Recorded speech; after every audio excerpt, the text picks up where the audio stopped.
Non, ça c'est un petit test. Normalement, si c'était un... Et donc, on va faire le cours maintenant. J'ai un cours tout à l'heure à 13h.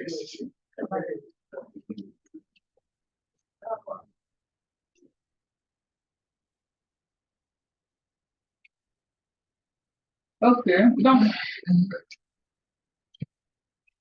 on va parler un peu dans la première, je crois que c'est dans la première leçon, la première séance. On parlait de l'historique et de quelques réflexions sur le droit spatial, le droit des activités spatiales. Donc, les objectifs visés, c'est d'abord d'identifier les faits et actions historiques qui sont à la base donc, de ce droit-là. Ensuite, identifier les principales caractéristiques de la spécificité du droit spatial. Et enfin, donner différentes approches de la définition du droit spatial. Donc, le droit spatial, c'est quoi? Tout à l'heure, il a déjà compris que c'est l'accès à l'espace dans tout sa composante. Est-ce que c'est ça? Est-ce que c'est vrai? Il y a d'autres qui ont dit que c'est des règles. Et c'est des règles, mais ça va dans quel sens?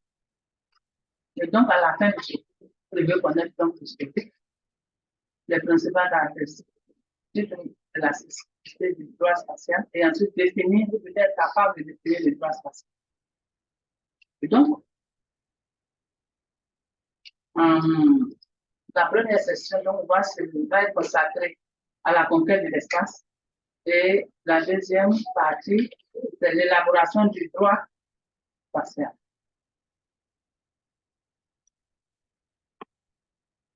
Et donc, on va noter que toutes les activités humaines,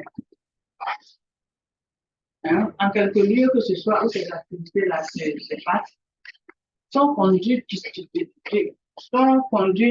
d'une certaine façon en s'appuyant sur quoi? Sur des droits, sur un droit quelconque. Ce sont des règles donc que des gens vont s'imposer. Imaginez, depuis un certain temps, en Côte d'Ivoire ici, il y a trop d'atrocités par là. C'est plus ce qui se passe. Mais en tout cas, c'est bizarre. Voilà. Et donc, le droit recouvre donc plusieurs notions. Et pour régir l'exploitation et l'utilisation de l'espace, il devient nécessaire de créer un cadre juridique des activités spatiales nationales et internationales. Oui, nationales et internationales. C'est très important. Parce qu'un pays qui se doit lui-même de règles, comment il peut être en conformité avec les règles qui existent au niveau international. Ça sera difficile. C'est comme votre enfant à la maison, là, vous permettez à votre enfant de faire tout. Quand les tantines viennent de suite et puis ta mère leur fait. C'est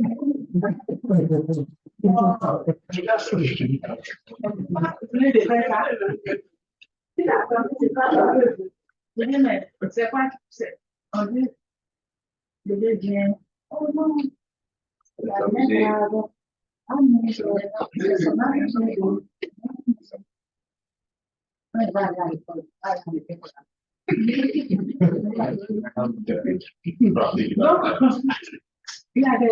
donc, le pays même doit se doter de règles.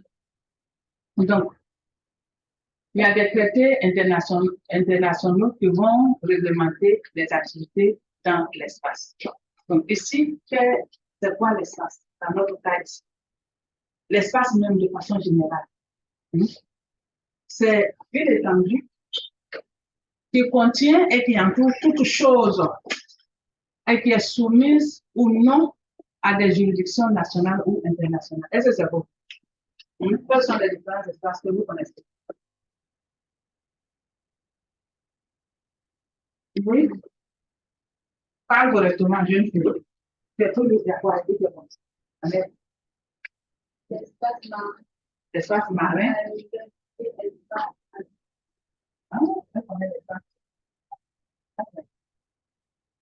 Qui connaît un autre type d'espace?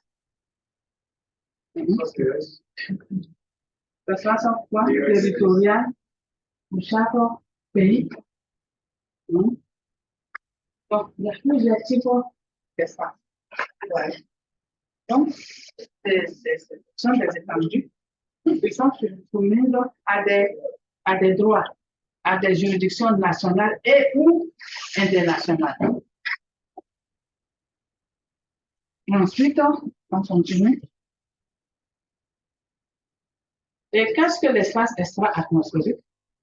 C'est un espace donc situé au-delà de l'espace aérien et au-delà des juridictions nationales. Qu'est-ce que ça veut dire? Comme le fond marin, l'Antarctique, la haute mer. Qu'est-ce que ça veut dire?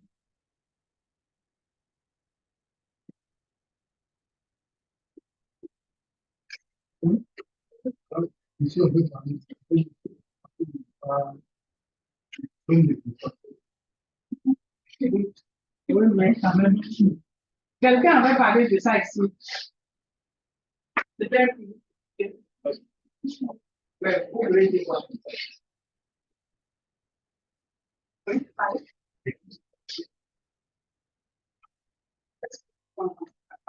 C'est pas faire.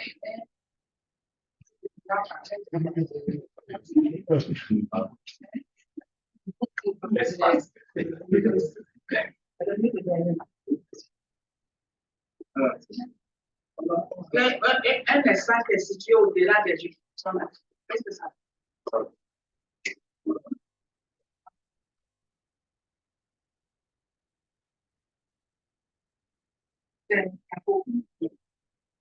là, vous avez dit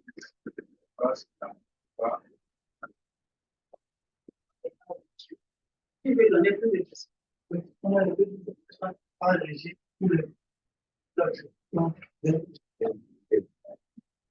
Donc, voilà. Pourquoi un pays ne contrôle les espaces? C'est comme quelqu'un avait dit ici, c'est un pays sans mètres. C'est un pays sans mètres. Mais attention, c'est dire 100 mètres à 1 mètre. C'est très beau. Voilà. Donc, en temps normal, c'est un pays qui n'est sous aucune, c'est-à-dire aucune loi d'aucun pays ne s'applique à ce système.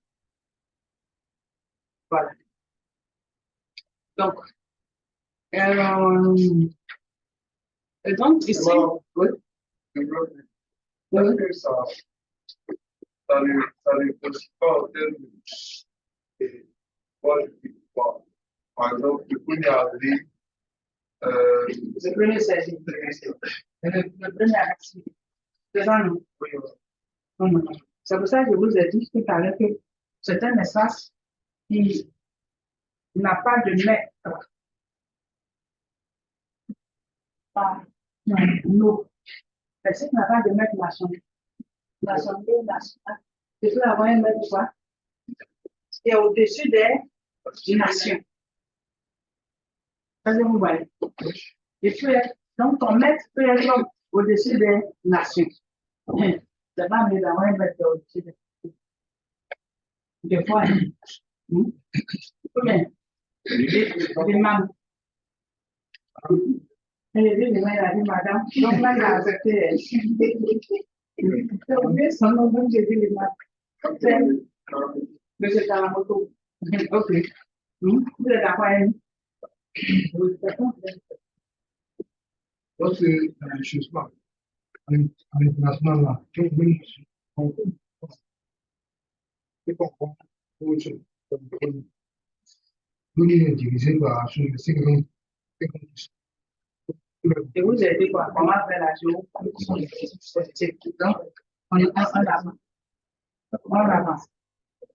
Voilà, on est dedans. Voilà. Le Moro. Oui, oui. C'est ça. Hein. Et donc, c'est un espace assez important. Il n'est sous aucune juridiction nationale.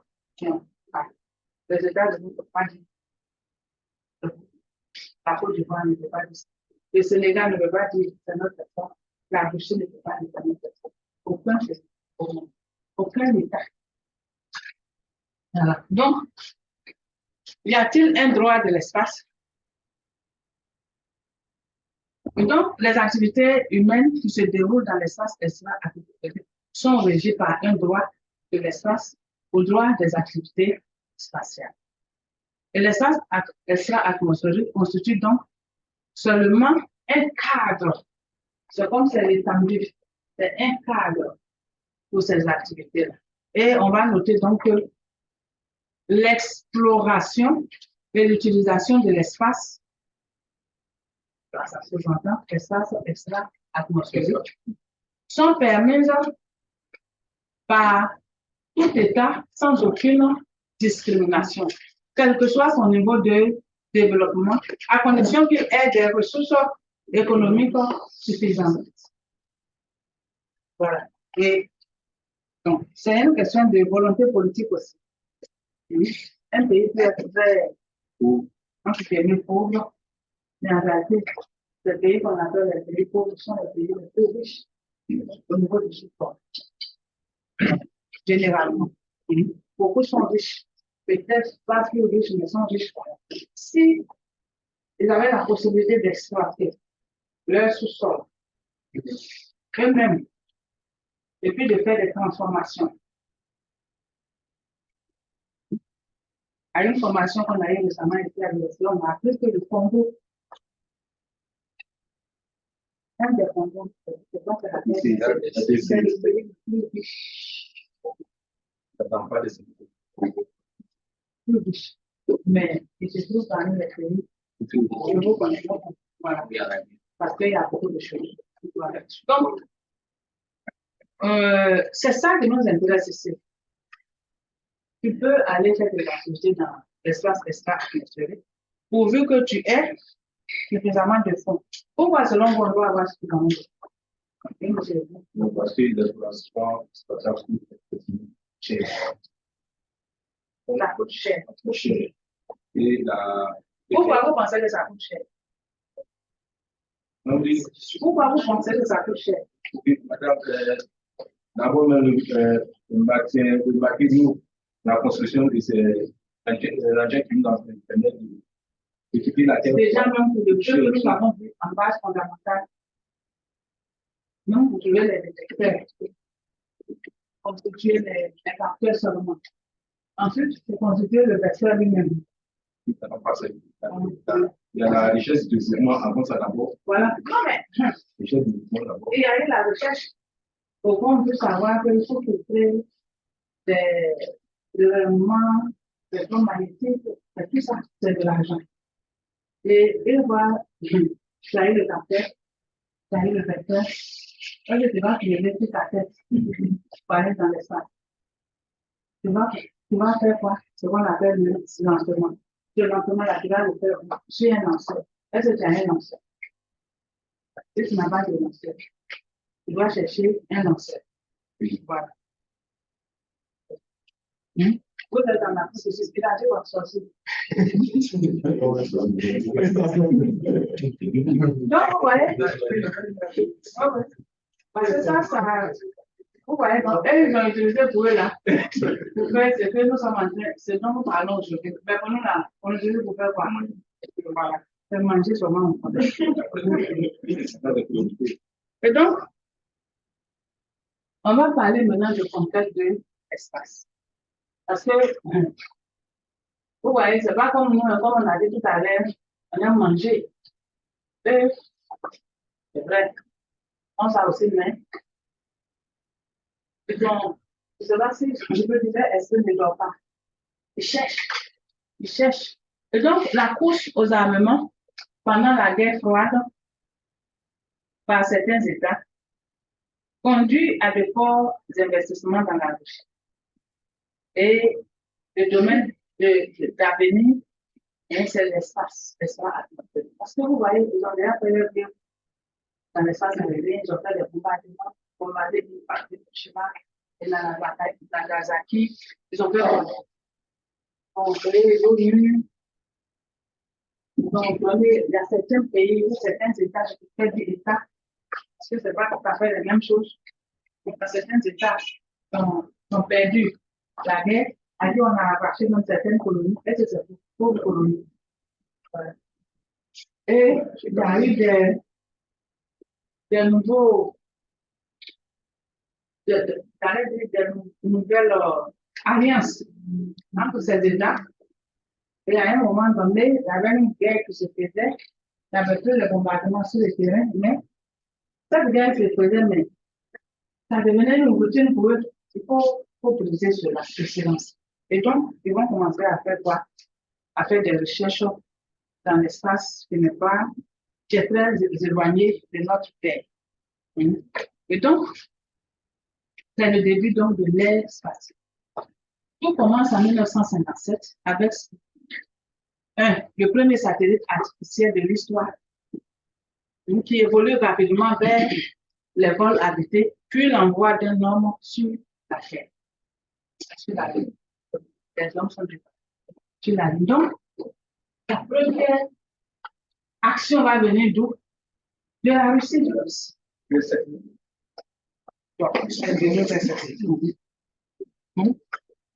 Et donc, quelles sont les grandes phases donc, de cette conquête de l'Est? La première phase est russe. C'est l'exploration spatiale par l'URSS. Donc, la première action, c'est qu'en 1957, il y a le lancement du premier satellite artificiel Sputnik qui est mis en orbite autour de la Terre à une altitude de 900 km. Ensuite, en 1957 encore, il y a le lancement du deuxième satellite artificiel russe qui est Sputnik 2. Un mois donc après Sputnik 1, Sputnik 2 est lancé avec une petite chienne qui s'appelle Laika à bord. Parce que vous voyez, ils veulent savoir est-ce qu'on peut vivre là-bas. D'abord, comme en médecine, on essaie sur nos compagnons avec lesquels les animaux, et autres. Donc, Laika, on met donc dans l'engin et on le lance. L'animal a survécu 7 jours et est mort par manque d'oxygène. Ouais. Donc, cet exploit technologique constitue un affront pour les États-Unis. Comment? Ça, c'est un exploit pour lancer un engin dans l'espace et de surcroît mettre.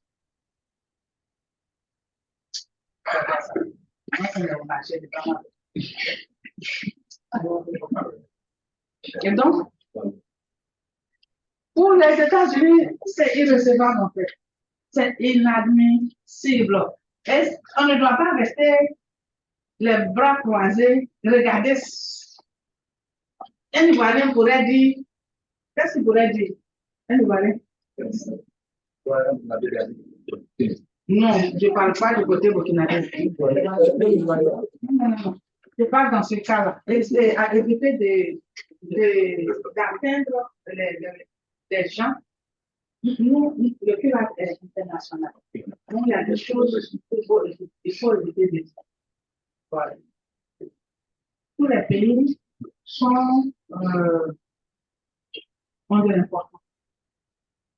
Tous les ressortissants de tous les pays ont de l'importance. C'est ce que nous sommes en droit. Donc, je disais que si c'était la Côte de Washington à la place des États-Unis, l'Ivoirien avait dit quoi? Voilà, c'est foutaise.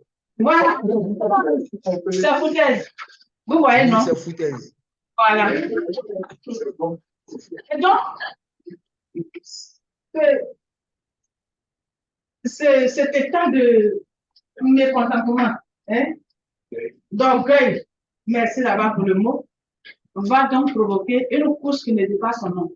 C'est la course aux étoiles entre les deux puissances, l'URSS et les États-Unis. Donc, c'est un affront qui doit laver. Justement, il faut laver ça. Il faut montrer que Ça ne peut pas rester comme ça. Oui. Voilà. Donc, après donc, la première phase qui est totalement russe avec le lancement de deux engins dans l'espace. En 1958, regardez bien les années 57, 58. En 1958, on a le premier lancement, le lancement du premier satellite artificiel américain, qui est Explorer 1. Voilà, Explorer 1, donc, est lancé dans l'espace. Et ensuite, qu'est-ce qui suit? Tout de suite, en 1958, toujours, à la création de la NASA. Vous voyez, parce que ne faut pas faire les choses dans le désordre. Il faut un cadre pour pouvoir supporter ces activités-là. Donc, le président des États-Unis, en son temps, donc signe la loi instituant la NASA qui coordonne les travaux de recherche et d'exploitation aéronautique et spatiale afin de rattraper quoi? Le retard sur l'ISS. Parce qu'ils ont déjà envoyé 2. Vous voyez, ça, c'est une concurrence. Je ne sais pas si elle est celle. Ensuite, il y a une deuxième phase qui est russe, hein, à l'exploitation donc, de la Lune par l'URSS. Donc, en 1959, c'est-à-dire un an après les États-Unis, il y a le lancement de Luna 1. Le premier satellite du programme russe Luna est envoyé dans l'espace. Pour la première fois, un satellite artificiel sort de l'orbite terrestre et s'approche de la Lune. Cependant, Luna 1 passe trop loin de l'astre et poursuit sa trajectoire pour finir en orbite autour du Soleil quelques mois plus tard. Et c'est le début donc de l'exploration plutôt de la Lune. Et même du Soleil, je vais l'ajouter ainsi. Oui. Donc, en moins d'un an, les deux sont en train de chercher à maîtriser l'espace. L'espace extra-atmosphérique. Et donc, que provoque donc cette course aux étoiles? Donc, il y a l'exploration donc du domaine extra-atmosphérique. Un domaine qui était, j'allais dire, méconnu par les humains. On commence à savoir ce qui se passe dans l'espace. On commence à savoir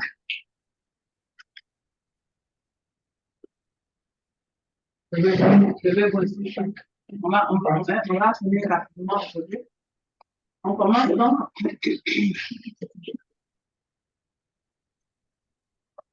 On commence à savoir qu'il y a un espace qui est au-delà de l'espace où les avions passent. Et cela pose très rapidement des questions de nature très variées. Et cela va donc conduire à l'institution par les nations d'un corps de principes plutôt et de règles totalement nouveaux. Vous voyez? Et donc, cela va conduire à la création en 1959 d'un organe spécifique au sein de l'Assemblée générale des Nations unies. Et donc, cet organe contient donc un comité des utilisations pacifiques de l'espace extra-atmosphérique. Et on a la mise en place de 2 sous-comités, un comité scientifique et technique et un comité juridique. Vous voyez? Donc, très rapidement. Ça, c'est en 1959, c'est-à-dire les choses ont commencé en 57, Russes, 58, États-Unis, 59, Russes encore, et en même temps, donc déjà, il y a des problèmes qui commencent à se poser entre les deux nations. Mais comme, vous savez, quand on est grand, on est grand. Un grand n'est pas un petit. Déjà, il commence à se donner attention. Il faut qu'on mette des limites. Sinon, on risque de créer une guerre dans cet espace qui est au-dessus. Et c'est pour ça que l'utilisation pacifique de l'espace extra-atmosphérique est d'une importance capitale. Tout ce qui se fait dans l'espace extra-atmosphérique est basé sur le maintien de la paix Il faut tout faire pour que tout se passe dans la paix. C'est très important. Et les deux sous-comités qui sont mis en place, comité scientifique et technique et le comité juridique. Donc, vous voyez déjà, si on parle d'un comité juridique, ça veut dire que quoi? Il y a des lois qui vont être élaborées pour que n'importe qui ne fasse pas n'importe quoi dans l'espace extra-atmosphérique. Le comité scientifique, est-ce que je dis, quand on veut faire quelque chose comme ça, est-ce que tout de suite on pense à la science scientifique? Souvent, même quand on fait les grèves de sang,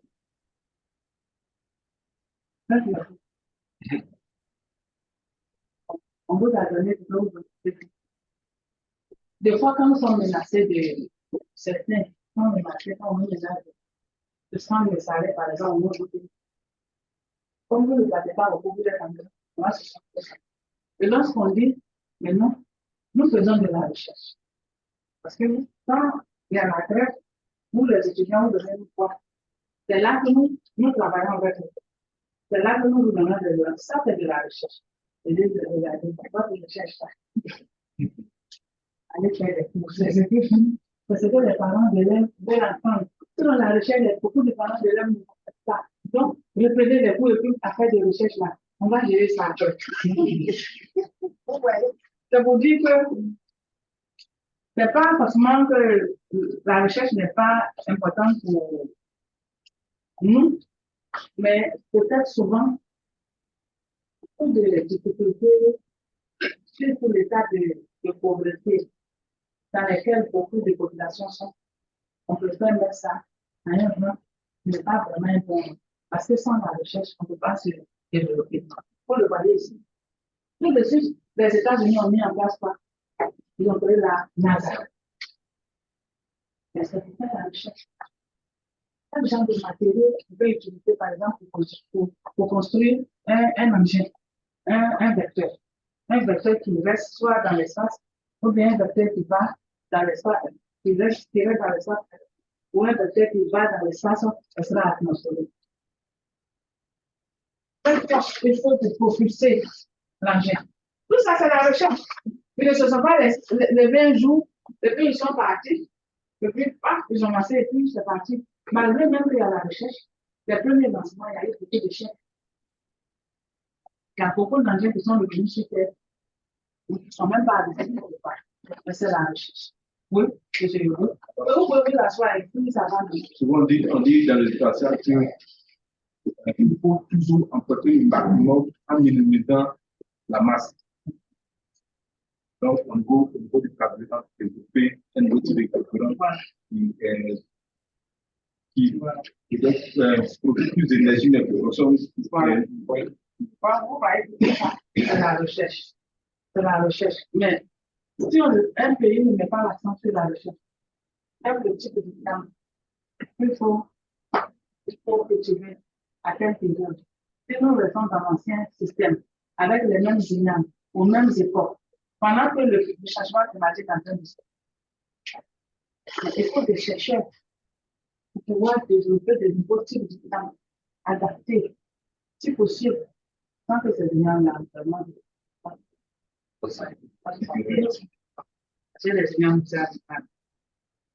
Donc, ce que vous dites, on va faire la recherche, et la recherche est importante. Et donc,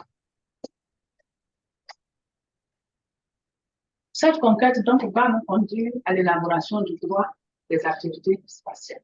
Donc, le droit est né sur fond de luttes technologiques et idéologiques opposant le droit de l'espace, bien sûr, opposant les États-Unis et l'URSS dans le contexte de la guerre froide. Plusieurs traités et accords internationaux ont été élaborés par les États-Unis, par les États, pour les États, parce que ce n'est pas les États-Unis, c'est la Russie et d'autres. Et ces différents textes, de ces différents textes se dégage un principe de liberté. Liberté d'exploration et d'utilisation pacifique de l'espace extra-atmosphérique, qui permet donc le déploiement et l'exploitation des satellites ou encore l'établissement d'une station spatiale dans l'espace restera habité. Donc, vous voyez, le droit est né.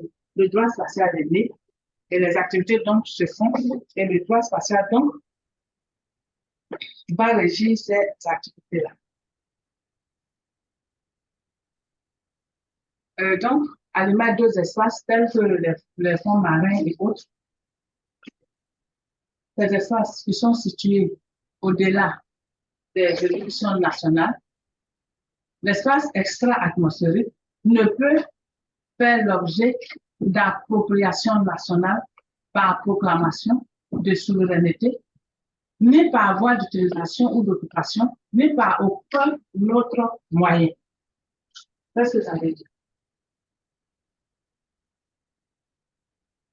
Et ça, c'est l'article 2 du traité de l'espace. Donc, vous voyez, c'était celui-ci. C'est l'article 2. Voilà. Personne, même les États-Unis, la Russie qui a lancé le premier satellite.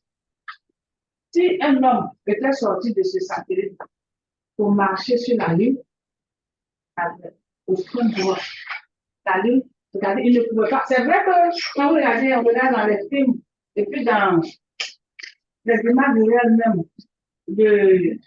la première fois où l'homme, un Américain, a marché sur la Lune, ils ont fait sortir de laboratoire.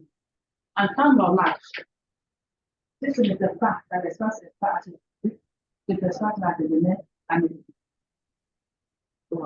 Mais, le traité de l'espace ne fait pas ça.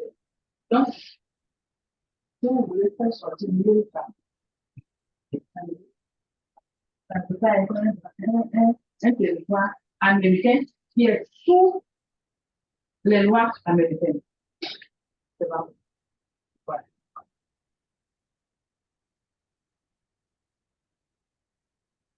Et donc, oui. Pardon? Elle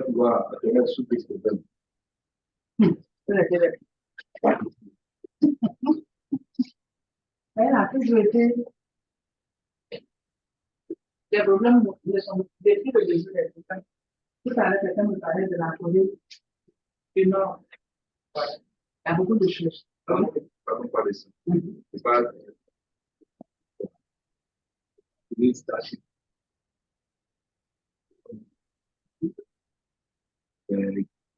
On ne parle pas à une de ça.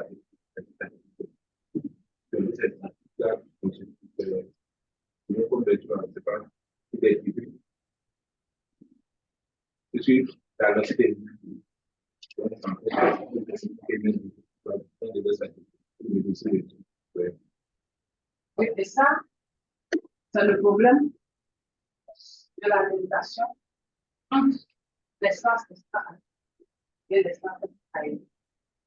Parce qu'il y a des gens, des États qui pensent pratiquer une basse attitude, pratiquement même comme dans l'espace aérien. Vous voyez, puisqu'il n'y a pas une limite fixe pour dire que l'espace aérien va jusqu'à 300 000, c'est un exemple que je prends, 38 000 ou 36 000 km à partir de la surface de la Terre, la chose n'est pas clairement définie. Et donc, ça, c'est le problème que ça pose. Ça, c'est un des problèmes. Vous voyez? Donc, moi, je mets mon satellite à une altitude, c'est-à-dire juste au-dessus de l'espace aérien. Vous savez que du coup, il n'y avait pas des problèmes peuvent aller un peu, sortir un peu de l'espace légèrement, bien aller un peu plus haut, et puis revenir par la voie de Dieu pour répondre leurs choses. Et donc, ça pose des problèmes. Et ça, c'est un des problèmes du poids de l'espace. La limite entre l'espace aérien et l'espace extra-atmosphérique. Et donc, parlant donc des sources, vous voyez la source d'eau qui est là. Parlant donc des sources du droit spatial, il y a 5 traités internationaux et il y a les résolutions de l'Assemblée générale de l'ONU. Entre les traités internationaux et les résolutions, selon vous, c'est lesquels qui ont plus de force.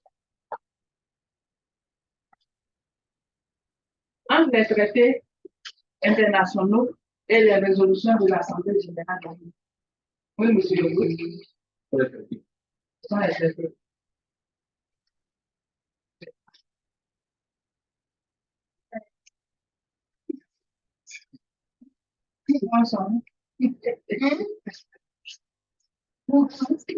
Donc, ce sont les traités en temps normal. Parce que les résolutions, je ne sais pas si vous suivez un peu. Oui. Dans la résolution, parfois, elle est un côté un peu politique. Oui, c'est tout.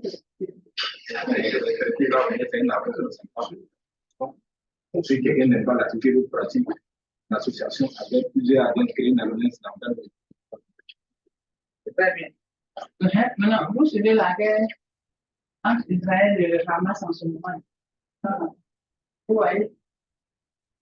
Donc, on prend des résolutions, mais qui écoute? Des deux côtés. Israël même ne veut pas écouter, et de l'autre côté, il ne veut pas écouter. Il faut laisser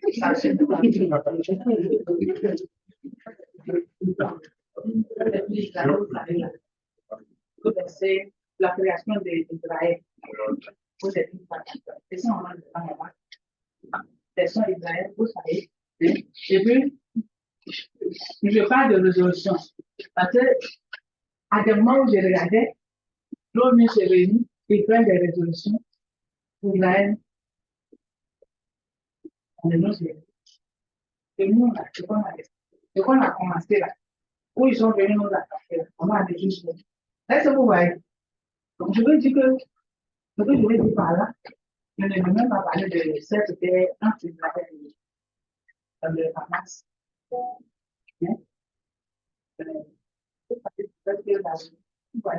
Israël ne veut pas écouter. Et Israël n'écoute pas. Et tout ça ne va pas quelque part. Vous voyez ce que je veux dire. À un moment donné, la vie de la Côte d'Ivoire, c'est une résolution qui n'a pas été faite. Quand il est de faire prendre les résolutions, de l'autre côté là-bas, quand les jeunes gens se rencontraient, ils disaient c'est n'importe quoi. Les choses se poursuivaient. Des deux côtés, ou du moins de chaque côté. Là, on est arrivé jusqu'à là où on est arrivé, et nous sommes en train d'aller là où nous sommes en train de partir. Voilà, donc les résolutions ne font rien. Normalement, ça devait faire quelque chose, mais comme quelqu'un l'a dit, généralement, c'est pour les États faibles là que ça peut marcher. Regardez, Israël, c'est pas. Et tous se sont dans l'espace. Voilà. Donc, c'est ça. Donc, nous qui sommes dans l'espace, c'est pour pomper des gaz dans l'espace, pour tuer tous les humains qui sont deux pompés. Vous voyez ce que je veux dire? Donc là, eux tous, ils sont arrivés là où ils sont arrivés. Et quelque part, c'est comme s'ils sont bloqués. Parce que quand même, vous n'allez pas éliminer tout le sujet.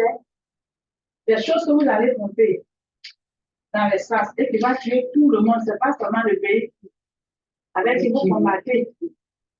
Donc, ils réfléchissent eux-mêmes. Et ils se trouvent des arguments pour dire, bon, c'est pour la paix. C'est bon. Des fois, nous pouvons nous les donner, mais je ne sais pas, des fois, on peut aller où. Mais il faut. Et donc, au niveau des sources donc, du plan spatial et des projets internationaux, on a la charte. Madame, s'il vous plaît, il y a une question. Ok, allez-y. Tout à l'heure, je viens de vous écouter en ce qui concerne il faut le droit spatial. Est-ce qu'on pourrait dire que le droit spatial est une sorte de, je dirais comme ça, est-ce que ce droit-là, je dis quoi comme ça, voilà, privilégie les pays développés? Non. Le droit spatial ne privilégie pas les pays développés. Tous les pays sont égaux au niveau du droit spatial. Tous les pays sont égaux, mais apparemment, dans les faits et dans l'application, on ne dirait pas. Et dans les explications.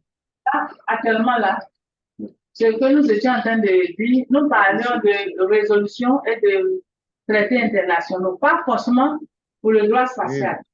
Voilà. C'est pour ça qu'on a parlé de la guerre actuellement entre Israël et le Hamas. Et puis, on avait parlé de Côte d'Ivoire ici. Quand ça chauffait, dans la crise électorale, il y a eu beaucoup de résolutions, mais c'était des résolutions en fait. C'est de ça que nous parlons. Mais ce n'est pas la guerre. Et donc, dans ce cas-là, nous avons dit que souvent, quand les conflits sont au niveau des pays les plus pauvres, j'allais dire, c'est là que les résolutions sont prises et c'est là même que les gens regardent un peu. Sinon, au niveau d'Israël, il y a eu des résolutions, Israël a décidé de ne pas regarder. Et c'est resté comme ça. Voilà. Donc, c'est juste pour montrer la faiblesse des résolutions par rapport au traité. D'accord, ok, il n'y a pas de problème. Merci bien, madame. Pas le droit lui-même qui fait ça. Donc, ce traité déclare que l'exploration et l'utilisation de l'espace extra-atmosphérique doivent se faire dans l'intérêt et pour le bien de l'humanité. Toute discrimination, voilà, entre les États étant exclue. L'espace extra-atmosphérique, y compris la Lune et les autres corps célestes, sera libre et accessible à tous les États et ne pourra faire l'objet d'appropriation nationale. C'est clair. Tous les États ont le même, peuvent accéder à l'espace extra-atmosphérique sans discrimination. Ce n'est pas parce que ce pays-là, ce sont des Noirs qui sont là-bas, de l'autre côté, ce sont les jaunes, ensuite, l'autre, c'est les rouges, donc les rouges n'ont pas le droit d'aller dans l'espace. Non, tout le monde a le droit, même la Corée du Nord. Hein? Vous voyez, non? Même l'Iran. Hein? Non, même l'Iran. Mais ce n'est pas quelqu'un qui doit accepter. Il faut juste réunir certaines conditions. Ensuite, donc, oui. Doit, dans des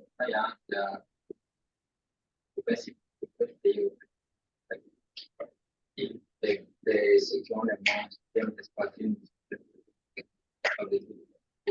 on le voit On va aller pour. si ceux qui ont des moyens pas de possible. On va aller faire du parfum, par exemple. Soit un pays qui expose le pays pauvre. Est-ce que le programme spatial, bon, un pays, les pays qui ne sont pas bien envoyés, c'est-à-dire, est-ce qu'ils reçoivent des temps, moins quelque chose des pays. Vous devez recevoir. Ce qu'il a dit, l'année passée, un satellite chinois s'est brisé, il y a eu des ils ont cadré ici, comme il y a eu au moins un café des grammes en Côte d'Ivoire qui demande ces personnes. Ça vient. Ça n'est pas tout.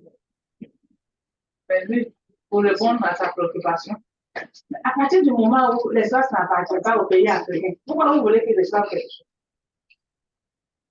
C'est quand l'espace t'appartient, tu as bien parlé d'espace végétal, espèces végétales chenilles, qui viennent exploiter, ou bien des minéraux d'or chenilles, qui viennent exploiter. C'est normal que nous fassions, parce que c'est notre espace. C'est l'espace qui appartient à notre État, la Côte d'Ivoire, ou bien le Mali, ou en tout cas à l'État en question. En ce moment, ils doivent nous payer. C'est comme s'ils nous dédommageaient. Pourquoi nous dédommager? Pourquoi nous dédommager plutôt? Nous dédommager parce que ils vont créer des impacts très importants sur l'environnement. Hein? Et sur un certain nombre de choses. Des fois, il y a des maladies parce que l'eau peut être polluée. Donc, il faut que nous fassions. Mais dans l'espace extra-atmosphérique, aucun État n'a une portion là-bas. Pour dire que non, comme aujourd'hui on est venu, on est dans la portion de la Côte d'Ivoire ou bien du Niger, et donc on va dédommager la non, c'est un espace qui appartient à tout le monde. Donc il n'y a pas de dédommagement. Au contraire, nous qui avons toujours la main tendue, vous devrez vous demander de poser la question, est-ce que les produits ou tout ce qu'ils ont eu là-bas, est-ce que nous on bénéficie de ça aussi? C'est ça qui devrait être votre question. Mais oui, parce que vous avez question de faire quoi? être formé en télévision ici. Dans ces choses-là, est-ce qu'on peut parler de ça ici? Bon, vous voyez ce que je veux dire. Est-ce que j'ai répondu vraiment? Très bien. Et donc, on avance concernant donc la charte de l'espace. Le traité a été créé, adopté plutôt par les Nations Unies le 19 décembre 1966 et à l'unanimité, excusez-moi, et ouvert à signature le 27 janvier 1967. Ce traité régit les activités des États en matière d'exploration et d'utilisation de l'espace extra-atmosphérique, y compris la Lune et les autres corps célestes. Ce traité pose les grands principes du droit de l'espace, déclinés pour certains dans d'autres instruments internationaux postérieurs. Ça veut dire quoi? Les autres traités qui sont nés par la suite, beaucoup, certains de ces traités-là, qui sont basés sur des points qui ont été, des bases qui ont déjà été lancées au niveau de la charte de l'espace.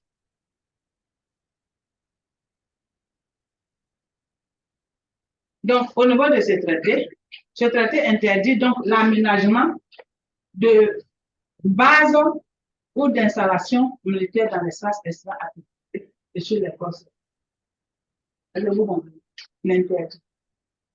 Il interdit la mise en orbite autour de la Terre dans l'espace extra-atmosphérique et sur les corps célestes d'armes nucléaires ou d'armes de destruction massive. Vous voyez? Il interdit. Il laisse la possibilité. Vous voyez, parce qu'il n'interdit pas le transit. Il laisse la possibilité du transit des armes à travers l'espace et des reconnaissances par satellite artificielle. Donc, vous voyez que c'est dangereux. C'est grave. Mon ami, c'est quoi pour bien parler? D'accord. Je ne vais pas te dormir. Tu es habillé comme un babaquet. Madame, s'il vous plaît, il y a une question. Ok, allez-y. Madame, s'il vous plaît, il y a une question. Oui, je vous écoute.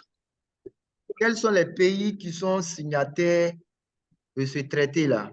Vous avez cité les États-Unis, mais est-ce qu'il y en a d'autres? Il y a beaucoup de pays, même je pense même que la Côte d'Ivoire et le Mali sont signataires. Parce qu'en fait, au fur et à mesure que les pays se joignent, parce que souvent quand ils font des rencontres internationales, on remet souvent en fonction des situations. Hein, on remet ces traités-là sur la table et les pays qui n'ont pas encore signé peuvent toujours signer. Et il y a plusieurs pays. Vous pouvez faire une petite recherche dessus, même pour télécharger, et vous devez le faire d'ailleurs, pour télécharger le traité de l'espace, pour pouvoir lire, structurer, et vous allez voir, il y a la liste de plusieurs États.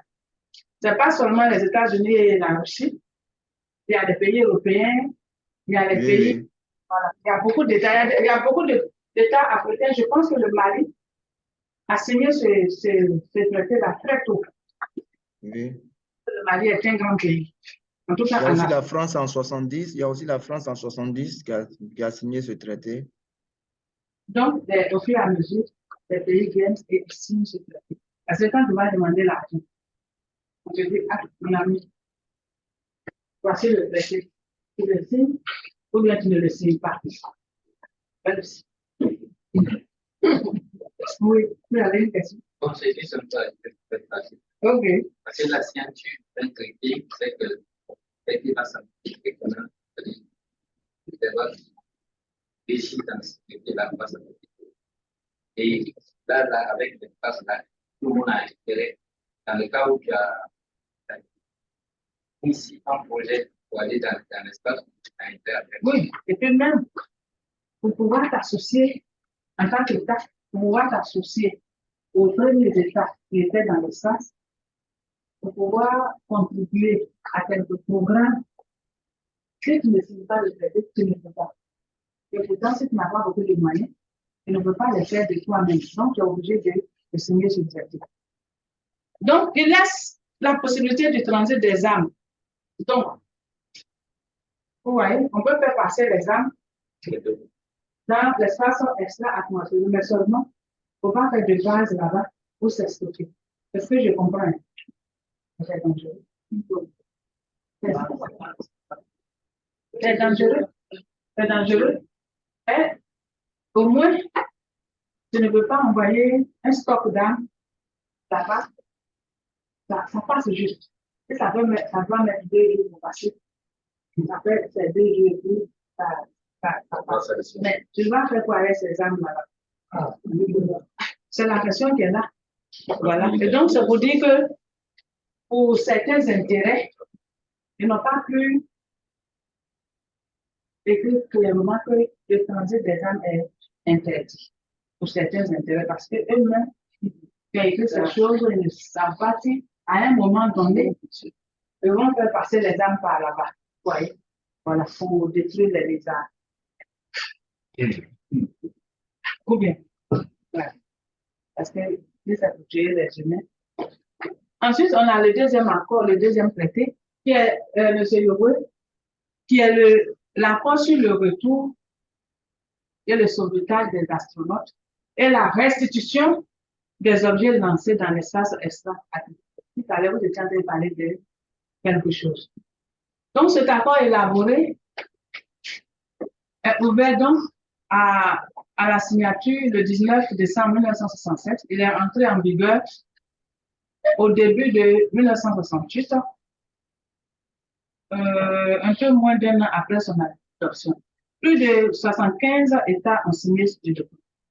Cet accord exige, vise 2 objectifs. Un concernant les astronautes et l'autre sur les objets et les engins spatiaux. Madame, la partie reste. Vous allez saisir tout à l'heure. Et donc, au sujet des astronautes, l'accord énonce 3 obligations à la charge de tous les États partis. Qu'est-ce qu'on appelle l'État parti? Les États partis? Oui, il y a les États signataires. OK. Les États signataires dans un premier temps. Mais il y a d'autres États encore. Oui. Dans le cas des astronautes, on a dit. C'est les États partis. Si les États appartiennent pas les États qui font partie de ce programme. Et voilà, et précisément, les États partis, bien sûr. Et aussi ceux qui font partie du programme. Voilà. Le deuxième, donc, il y a un devoir de quoi? D'information. Donc, ils ont le devoir d'informer les autres États. Un devoir de sauvetage et un devoir de rapatriement. Et le deuxième objectif est l'accord est la récupération et la restitution d'engins et d'objets lancés dans l'espace. Il impose également 3 sortes de devoirs. Il y a le devoir d'informer, le devoir de récupération et le devoir de restitution. Qu'est-ce que ça veut dire dans les 2 cas?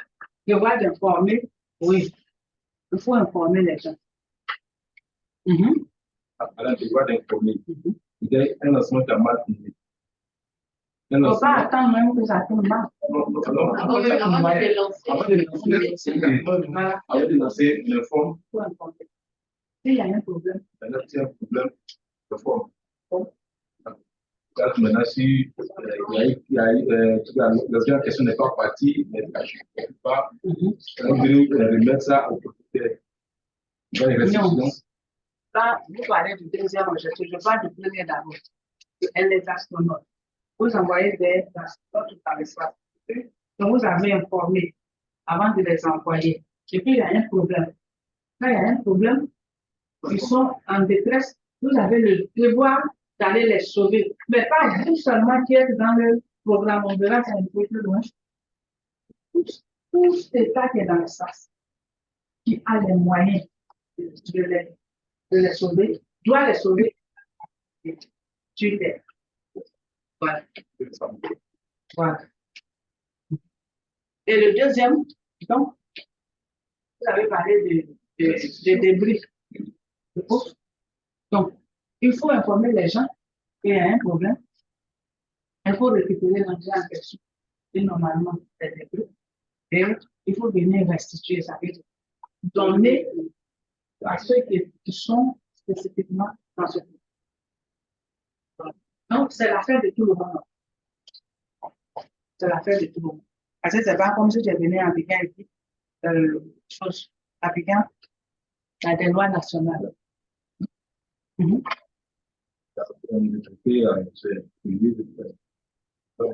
À quoi? Des problèmes. De toute façon, on a pu avoir des pays devenus des grands pays, même des trucs en sécurité, ne peuvent pas informer le monde. Et quand on a ça tout mal, on a eu le cas de la Chine. Quand ça tout mal, on peut informer l'autre, mais pas que l'autre. La Chine n'a pas voulu informer. On voulait informer. Et ça m'a tué, et tu peux informer l'autre, que l'autre puisse aller récupérer la technologie. Oui, mais parce que ça aussi, vous voyez, il y a un push qui se fait. Il y a une concurrence qui est en train de se faire. Donc, il faut gérer, pour parler comme nous, il faut gérer la situation jusqu'à ce que ça ne soit plus sous ton contrôle.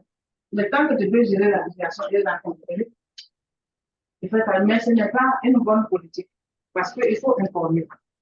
Donc, cet accord prévoit, en cas de nécessité, la coopération internationale pour le sauvetage et le rapatriement d'astronautes en détresse. Il a été ratifié par combien de pays?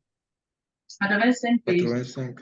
Mais en son temps, aujourd'hui, vous pouvez voir la liste des pays qui ont. Voilà. Il prévoit les mesures en cas de retombée d'objets spatiaux habités ou non sur Terre. Il impose une obligation de secours et d'assistance aux spationautes dans l'espace. Et le statut, disons, le traité consacre le statut d'envoyé de l'humanité au spationaute. Envoyé de l'humanité. Donc, tous ceux qui sont à bord d'une navette spatiale, je ne parle pas de ceux qui vont pour le tourisme d'abord. Parce que vous aurez aussi comme terme le tourisme dans l'espace, un des termes de tourisme. Voilà.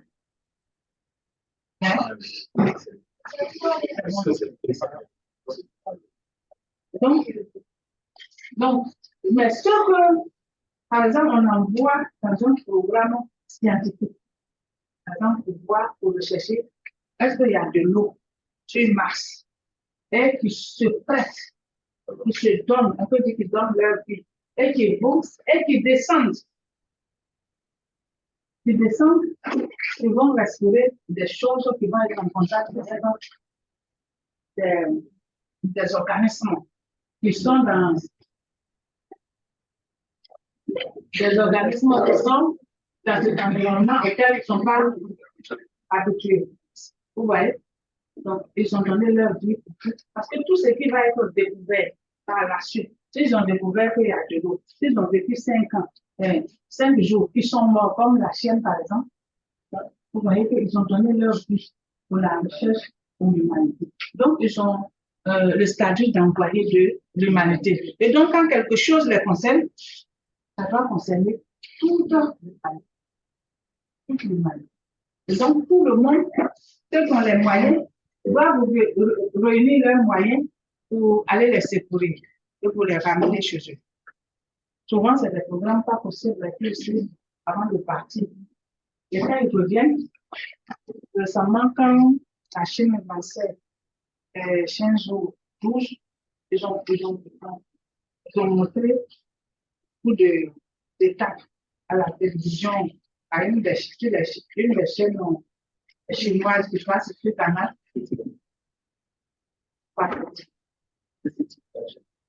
Voilà, c'est ils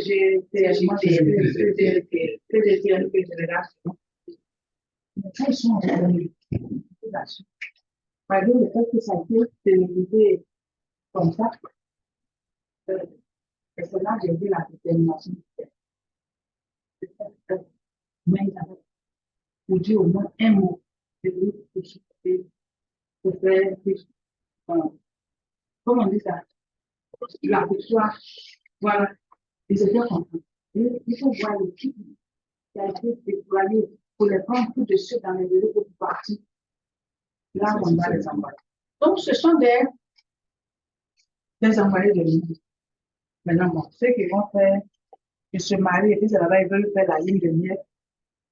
Tout ça, c'est une autre affaire. Ensuite, le traité 3, c'est la Convention sur la responsabilité internationale pour les dommages causés par les objets spatiaux.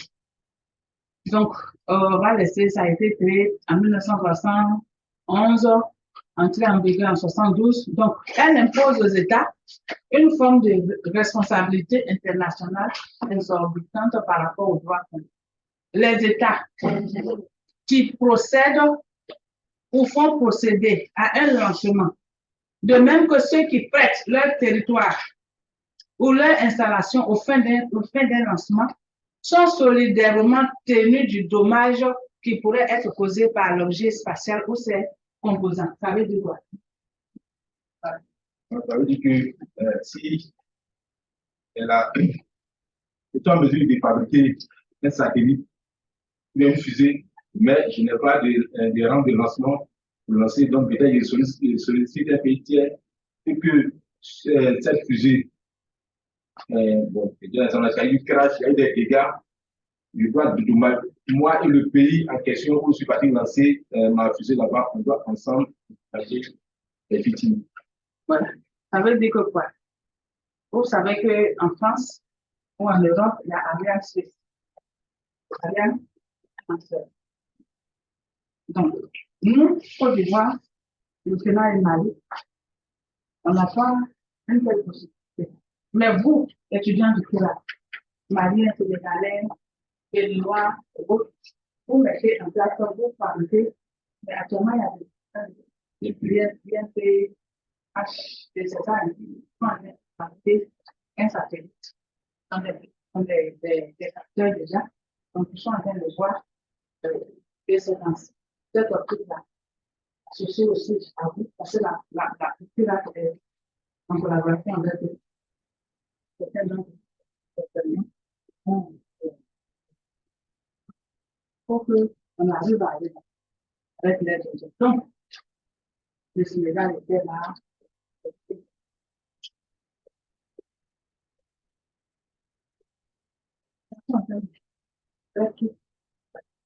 Ça, c'est très bien fait.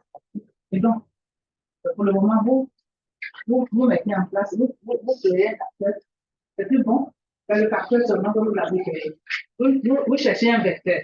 Et puis, vous allez voir la Chine. La Chine, non, même pas la Chine.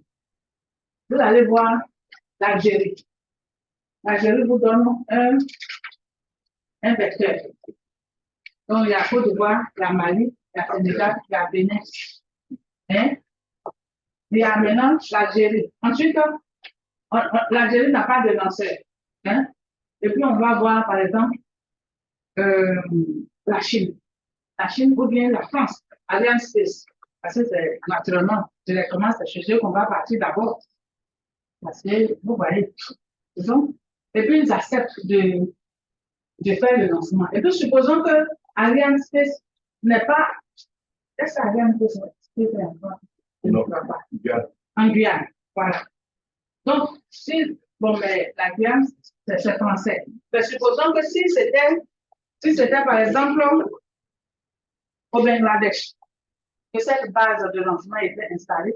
Donc, vous voyez, tous ceux qui ont fabriqué le capteur, le vecteur, Algérie, le lanceur, celui qui a prêté son espace pour que le lanceur soit là-bas. Hein? Et puis, donc, tout cela, quand ils vont finir de lancer cet engin, s'il y a un problème, ils sont tenus hein, d'associer leurs forces pour régler le problème. Voilà.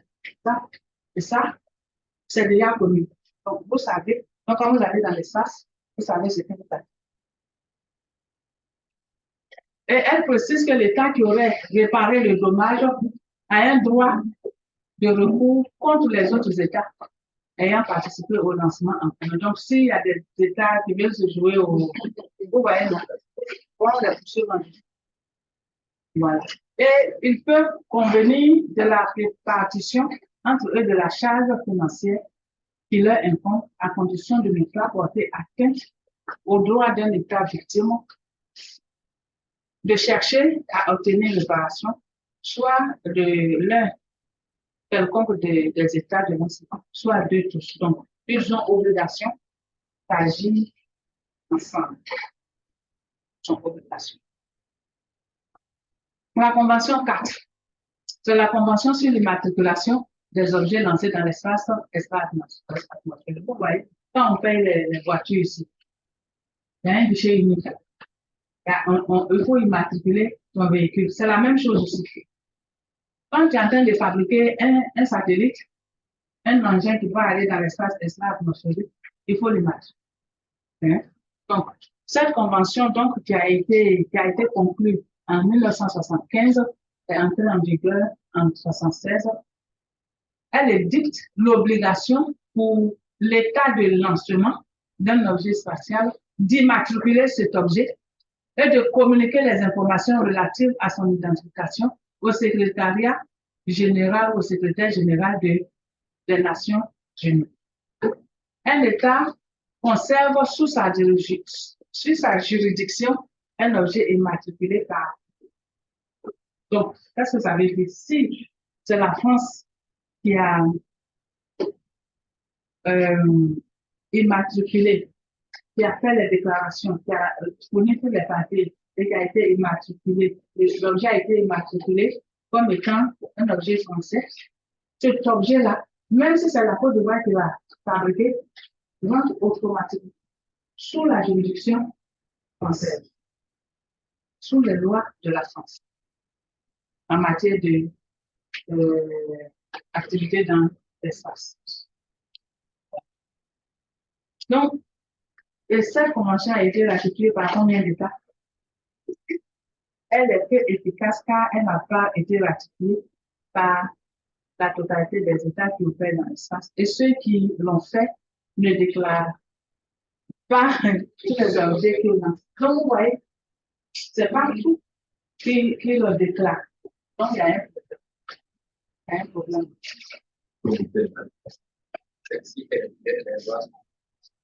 Pardon?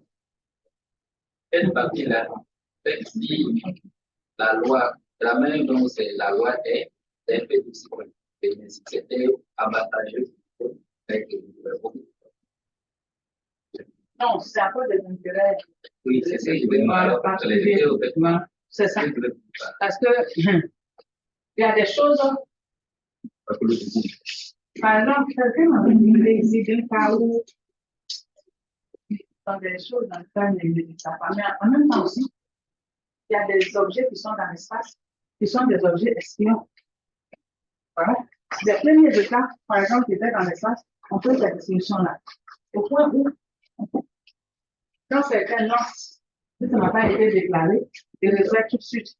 Et ils vont commencer à dire attention, attention. Et si vous ne voulez pas éviter quelque chose qui s'est passé là-bas, votre engin, voilà, c'est une arrêt dans beaucoup de choses. Voilà. Et donc, oui, parce qu'il est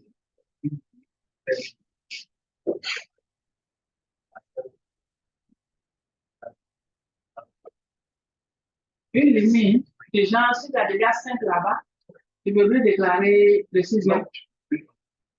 Non, c'est à cause des activités plus ou moins louches qu'ils veulent faire. Vous voyez? Alors, si on dit par exemple qu'on ne veut pas installer une base militaire là-bas, et que vous avez une navette spatiale qui est remplie de militaires qui est là-bas, 3 mois, chose. Bon, ça, à cause des humains qui sont dedans, sont obligés de dire. Parce qu'en cas de situation, les humains, ils ont des parents. Les parents, ils ne sont pas allés là-bas avec toute leur famille. Donc, des fois, ils envoient des engins qui sont là pour jouer des rôles. Un peu chaud. Et puis, il y a des États aussi qui veulent le plus souvent aller contre les lois qui existent. Et qui veulent faire ce qu'ils veulent. Mais il y a eu des premiers quand même en janvier. Vous voyez? C'est comme si tout de suite là, le directeur du FIRA est là. Depuis quelques années, c'est dit, Bon, les gens qui vont tout de suite. Puis, pour moi, je suis des expériences. Vous voyez, tu viens pour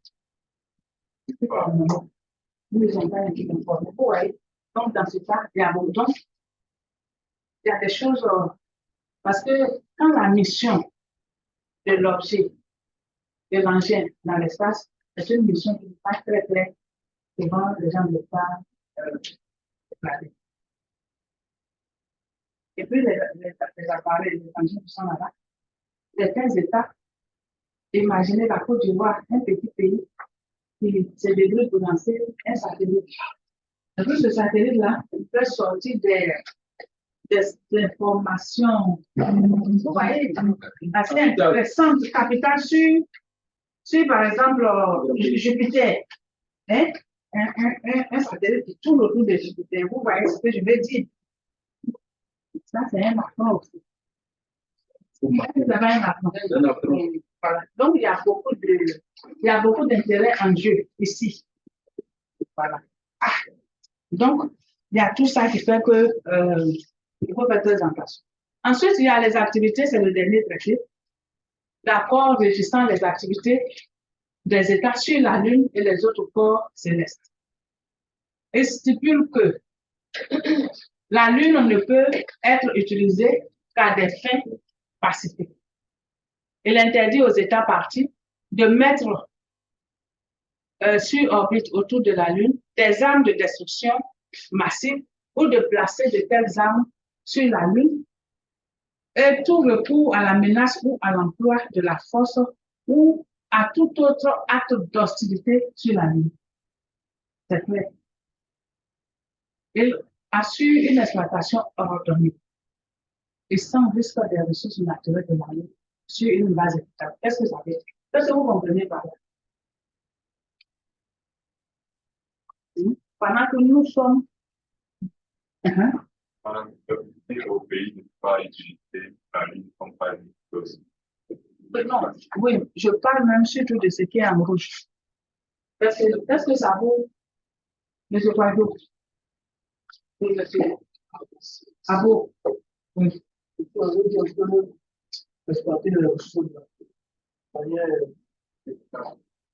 Oui. Donc, pendant que nous, on est ici en train de faire la guerre qui va être de notre pays, de notre chose, et ils sont en train de faire quoi? Pendant que nous sommes en train de faire ces guerres, nous ne sommes même pas capables d'exploiter un petit gisement minier. On fait appel aux entreprises de là-bas. Et ils sont en train de faire quoi? C'est pour ça que, de fois, j'ai dit, nous serons étendus. C'est souvent, nous disons, nous sommes les riches. Ils sont en train de chercher à nous contrôler. Hein. Ils exploitent des choses qui sont sur la Lune. Vous pensez que quoi, à un moment donné, ils n'ont plus besoin de nous. Pendant que nous, on est en train de lutter cette affaire. Vous voyez. Et puis, de nos jours, vous les jours, en fait, et pendant ce temps, comme si c'est nous, si c'était nous qui avions créé les réseaux sociaux, c'est tout. Donnez-moi le nom. Les gens vont pour faire des affaires de teaser et de je ne sais quoi. Pendant que nous sommes en train de faire ça, eux, ils sont dans l'espace, en train d'exploiter l'espace. Vous voyez la différence, non? Allez sur ces réseaux sociaux-là, regardez pour eux et puis regardez pour nous. Il y a une différence. Les Européens se prennent les TikTok aussi en Chine, au niveau des enfants. Ce sont les tous les sciences qui passent. Donc, imagine chez nous ici. Ouais, donc, pour dire qu'ils sont en train d'exploitation, on n'a pas d'exploration, exploitation. De la même manière, ils viennent ici pour exploiter les gisements de bauxite, les gisements d'or. Ils sont en train d'exploiter les mêmes gisements-là. L'uranium du Niger. Je ne sais pas si au Mali, il y en a, mais Ce qu'ils prennent pour fabriquer les bombes, s'ils ont trouvé sur la Lune, on va laisser aller mettre dans le sol. Vous voyez, le pétrole je crois au Mali, c'est au Mali ou au Niger, c'est au Niger. Quand vous voyez tout ce qui se passe, il y a quelque chose à la base. Tout ce qui se passe au Niger est proche. C'est bien, mais en même temps, c'est pour l'uranium. L'uranium est utilisé dans les bombes. Voilà. Donc, c'est très important. Ils sont en train d'extracter la Lune. Et quand je dis ils sont, je veux parler des pays qui sont dans l'espace. Voilà. Les dispositions donc de vérification du traité permettent aux États partis d'inspecter tous les véhicules, toutes les stations, les installations et les équipements spatiaux qui se trouvent sur la Lune. Quand on veut, il y a des pays, quand on veut inspecter pour eux, ça devient un problème. Voilà. En cas de différend, les États partis doivent se consulter rapidement afin de résoudre leurs divergences par des moyens pacifiques. Il n'a toutefois pas été ratifié, il n'a toutefois été ratifié que par 9 États. Les États-Unis et la Russie ne décident pas. Car il stipule que la Lune et les autres forces célestes font partie du patrimoine commun des États. Principe sur lequel est fondé le droit de la mer. Donc, le traité sur la Lune a une durée illimitée et tout État qui souhaite se retirer doit notifier son retrait un an à l'avance. Le secrétaire général de l'ONU est le dépositaire de ce traité. Donc, vous voyez que ces traités, ce sont des dispositions qui sont prises et qui ont une force pour coordonner, pour régir, pour faire en sorte que les activités dans l'espace se passent dans la paix. C'est l'objectif premier. Donc, la différence.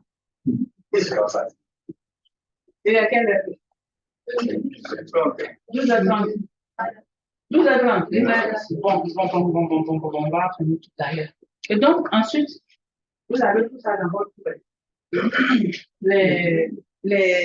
les résolutions. Il y a plusieurs résolutions. Ici, je n'ai cité que quelques résolutions qui, vous voyez par exemple le principe sur la télédétection, adopté en 1986, et qui s'applique aux activités d'observation actives de la Terre, principalement à la détection des ressources naturelles.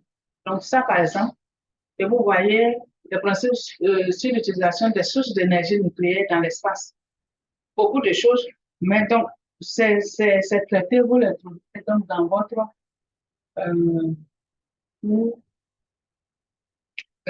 ensuite,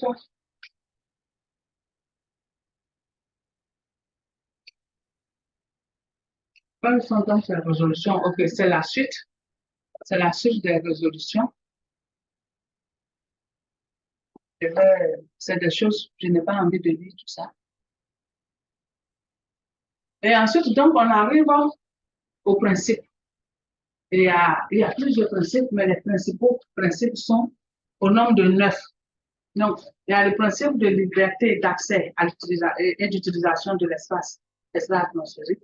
Il y a le principe de non-appropriation, le principe de la conformité au droit international, le principe de l'utilisation à des fins pacifiques, l'utilisation de l'espace atmosphérique, le principe d'assistance mutuelle, on a vu tout à l'heure, avec la responsabilité internationale, le principe même de responsabilité internationale, le principe de juridiction sur les objets spatiaux, le principe de non-interférence, de non-dégradation et de non-contamination, parce que c'est important.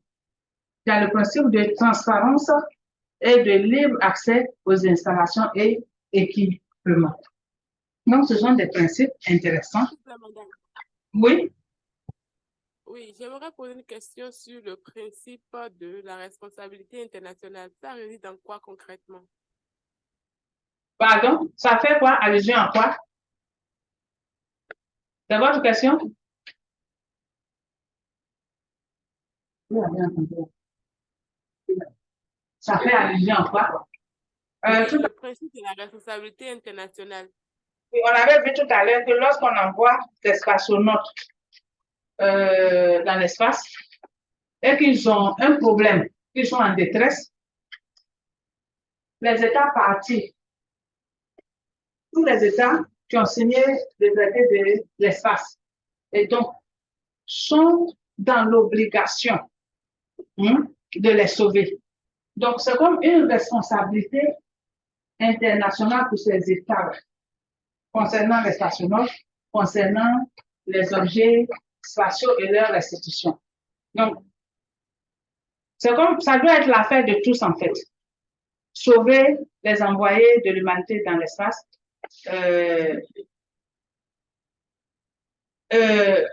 intervenir rapidement pour ne pas que s'il y a par exemple un engin qui est en train de qui est déchiqueté, que les débris viennent jusqu'à tomber sur terre pour tuer des humains. Vous voyez ce que je veux dire? Est-ce que vous me suivez? Voilà. Oui, donc, c'est dans ce sens-là. Et ce n'est pas forcément l'État qui a lancé l'engin spatial en question qui a le devoir d'intervenir rapidement. Les autres États qui sont dans l'espace, qui ont les moyens ou qui ont une rapidité d'action par rapport à l'État lanceur, doivent aussi intervenir rapidement. Donc, c'est l'affaire de tous. C'est bon? Oui, c'est compris, madame. Merci. Bon. Vous voyez, ces principes sont décrits. Donc, malgré, on prend par exemple le principe de liberté d'accès. C'est devenu une règle de droit international futur. Aucun État donc ne peut se voir imposer des restrictions ou des conditions par un autre État pour accéder à l'espace extra-atmosphérique, l'explorer et l'utiliser conformément au droit international. L'exercice de ce principe va souvent de pair avec la question de la définition et ou de la délimitation de l'espace extra-atmosphérique par rapport à l'espace aérien qui est lui susceptible d'être soumis à une juridiction nationale. Je vous le disais ici. Donc, le fait que l'espace, où il n'y a pas une limite franche qui est délimitée entre l'espace aérien et l'espace extra-atmosphérique est un vrai problème. Comme vous voyez ici, on aura pour certainement le lundi prochain, on va essayer de passer rapidement. Donc, le principe de conformité au droit international.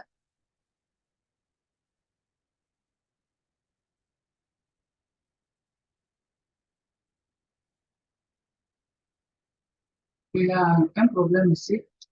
Donc, on va s'arrêter là. Je vais bien regarder ces deux principes. J'ai l'impression que c'est quand même ce que je vais faire. Donc, on va se dire au revoir. On va continuer la prochaine fois et on fait des groupes. Vous êtes combien? Quand on fait 6 personnes, on a 9 groupes, c'est ça? Pardon? On a déjà des groupes de groupes. Et quand on fait 6 personnes par groupe, on a combien de groupes? On a 9 groupes. Non, 6. Le premier groupe là, c'était combien de personnes? 5, et ça a donné combien de groupes? Donc, on conserve le même groupe. Donc, pas maintenant. C'est bon. Ok, donc vous qui êtes en ligne, on va s'arrêter là. D'accord. Et puis, on se revoit, je ne sais pas, ça sera peut-être le lundi prochain. Donc, voilà. Merci, madame. Ok. Bon, bonne journée à tous. À tous tout d'abord et à tous.